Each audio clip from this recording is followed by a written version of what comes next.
जय श्री राम। सब सुख लहे तुम्हारी शरणा, तुम रक्षक काहू को डरना। जो भी कोई सच्चे मन से श्रद्धा रख करके विश्वास के साथ हनुमान जी की आराधना करता है या फिर हनुमान जी की पूजा अर्चना करता है तो फिर उसका जो भी कार्य है हनुमान जी स्वयं सिद्ध कर ही देते हैं और उसका जो भी मनोरथ है हनुमान जी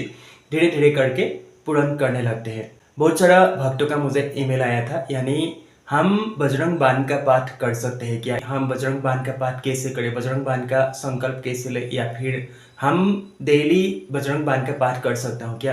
तो आज हम इसी विषय में बात करेंगे। यानी बजरंग बाण एक पाठ नहीं बल्कि बजरंग बाण एक शक्ति है, जो कि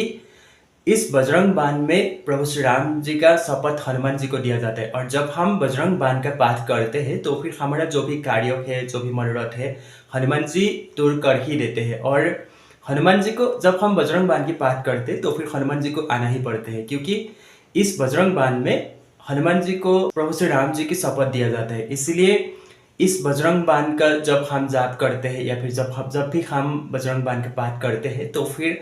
हनुमान जी हमारा जो भी मनोरथ है या फिर जो भी कार्य के लिए हम इस बजरंग बाण का पाठ करें तो हनुमान जी स्वयं इस बजरंग बाण के पाठ के शक्ति से हमें उस संकट से या फिर जो भी हमारा मनोरथ है, जो भी हमारा इच्छा है, उस इच्छा को, उस मनोरथ को पूर्ण बहुत जल्द पूर्ण कर देते हैं। यानी देखिए, ऐसे तो बजरंग बाण डेली नहीं करना चाहिए, लेकिन ऐसा भी नहीं कि बजरंग बाण नहीं, मैं भी हमेशा बजरंग बाण का पाठ करता हूँ। अगर आपके मन में सच्चे भाव है, अगर आप विश्वास के साथ, यानी कई बार क्या होता है कि बजरंग बाण जैसे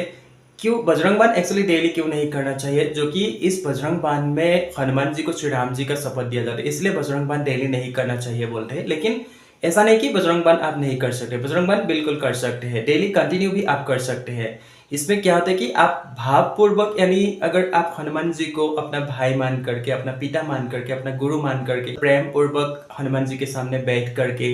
दिया बत्ती करके फिर आप हाथ में जल ले करके, जैसे अगर आप हाथ में सबसे पहले आपको क्या करना है, बजरंग बाण पाठ करने से पहले आपको संकल्प लेना पड़ेगा। यानी जैसे आपका कोई भी इच्छा है, कोई भी मनोरथ है, या फिर आप बहुत ज़्यादा संकट में है, यानी ऐसा होते हैं कि कई बार हम बहुत ज़्यादा प्रॉब्लम में फंस गया, हमें कोई रास्ता नजर नहीं है, यानी अंधकार ही अंधकार है। तो उस वक्त क्या होता है कि हम हनुमान जी के शरण में नतमस्तक होकर के हम हनुमान चालीसा का पाठ भी आप कर सकते हैं। लेकिन उसके साथ साथ अगर आप बजरंग बाण का पाठ करेंगे ना, तो आपका जो भी संकट है, जो भी आपका लाइक बहुत ज़्यादा कष्ट आप झेल रहा है या फिर बहुत ज़्यादा परेशानी है, कोई रास्ता नजर नहीं है, तो उस वक्त आप संकल्प लेकर के आप बजरंग बाण का पाठ करना शुरू कीजिए। यानी देखिए, सबसे पहले आपको क्या करना है, अगर आपका घर में हनुमान जी का चित्र है तो फिर ठीक है, या फिर आपका घर में हनुमान जी का विग्रह है तो भी ठीक है। तो क्या होता है कि जब आप हनुमान जी का विग्रह आपके घर में है या फिर चित्र आपके सामने है, तो आपको सबसे पहले नहा धोकर स्नान आदि करके, यानी शुद्ध होकर के आपको सबसे पहले हनुमान जी के सामने क्या करना है, हनुमान जी के लिए भोग लाइक केला हो गया, जो हनुमान जी को जो पसंद है, गुड़ चना हो गया, केला हो गया, बूंदी का लड्डू हो गया, जो भी आपके घर में है, आपके पास जो भी है, तो आप वही हनुमान जी को भोग के रूप में अर्पित कर सकते हैं। चाहे आप 2 केला अर्पित करो या फिर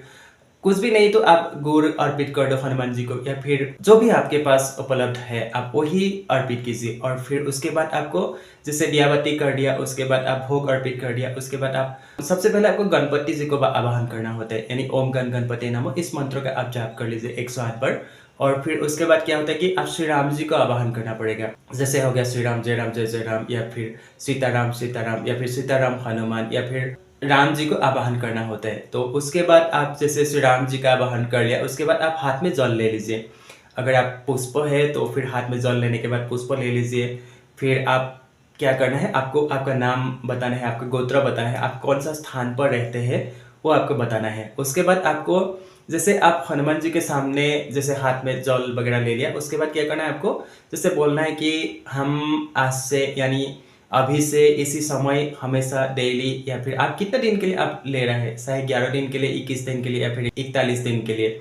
तो अगर आप अगर डेली करना चाहते तो फिर आप हाथ में जैसे जल ले लिया, फिर उसके बाद आप बोलना है कि मैं हर रोज यानी बजरंग बाण का पाठ करूंगा, या फिर जो भी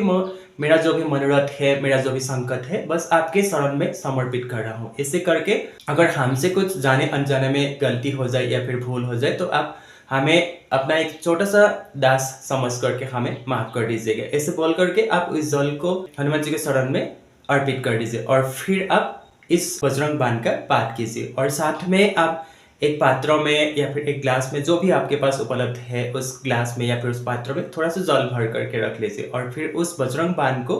पाठ कीजिए और फिर जब आप पाठ करेंगे, जब आप पाठ खत्म हो गया उसके बाद आप उस जल को फूंक मार दीजिए 3 बार। तो उसके बाद क्या होता है कि वो जो जल है अभिमंत्रित हो गया और आप जो जल है आप खुद ग्रहण कर सकते हैं, आपके घर के सभी लोगों को पिला सकते हैं, घर में छिड़क सकते हैं। तो उसमें क्या होता है कि जो भी नेगेटिविटी वगैरह है, जो भी प्रॉब्लम परेशानी या फिर जो भी संकट है वो भी धीरे धीरे, यानी जो भी घर में नेगेटिविटी है, एक्चुअली प्रॉब्लम परेशानी ये सब आते ही है और साथ में जो भी नेगेटिविटी वगैरह है वो भी हमें कई बार परेशान करने लगते हैं। तो इसलिए वो जो अभिमंत्रित जल है वो जब आप घर में छिड़क देगा ना तो आप देखेंगे कि धीरे धीरे सब कुछ ठीक होने लगते हैं। और बजरंग बाण में वो शक्ति है जो कि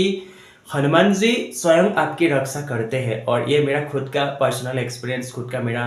पर्सनल अनुभव से मैं आपके साथ हमेशा शेयर करता हूँ। और जब मेरा भी टाइम अच्छा नहीं था, मेरा भी समय अच्छा नहीं था, तो मैं भी इस बजरंग बाण को संकल्प ले करके पाठ किया था और अभी भी मैं करता हूँ हमेशा डेली बजरंग बाण को। और ऐसे नहीं कि हम किसी गलत कार्य के लिए बजरंग बाण का पाठ करें, ऐसा बिल्कुल नहीं है। अगर आप किसी गलत कार्य के लिए बजरंग बाण का पाठ करेंगे तो आपको उल्टा ही होगा, यानी जो असर जो जिसके लिए आप पाठ कर रहा है उसका उल्टा असर होता है। इसलिए शुद्ध मन हमेशा पवित्र रखिए, शुद्ध रहिए और जितना हो सके बिल्कुल शुद्ध रहिए, ऐसा कोई गलत कार्य ना करें। और जब आप बजरंग बाण का पाठ करें तो एकदम बिल्कुल गलत कार्य ना करें और हमेशा मन पवित्र रखिए और जितना हो सके श्री राम जी का नाम का जाप कीजिए। अगर बहुत ज़्यादा परेशान है तो आप इस बजरंग बाण को संकल्प लेकर के पाठ करना शुरू कीजिए और फिर देखिए आपके लाइफ में ऐसे चेंजेस होने लगेगा। हम क्या ही बोलूँ आपको, मतलब हम अभी बोल के बखान नहीं कर सकता हूँ, जो कि हमारा अनुभव हम हमेशा आपके साथ शेयर करता हूँ। और आज भी हमने सोचा क्यों ना इस विषय में बात किया जाए। तो फिर चलिए वीडियो यहाँ पे एंड करते हैं, यानी हमारे हनुमान जी, हमारे बजरंग बली दादा आप सभी के ऊपर ढेर सारी कृपा बरसाए और सब लोग जीवन में आगे बढ़े। अगर आपको जानकारी अच्छा लगे तो फिर कमेंट जरूर कीजिए और कमेंट में जय श्री राम लिखना ना भूले। तो फिर चलिए सब लोग खुश रहे, जीवन में सब लोग आगे बढ़े। जय श्री राम, जय हनुमान।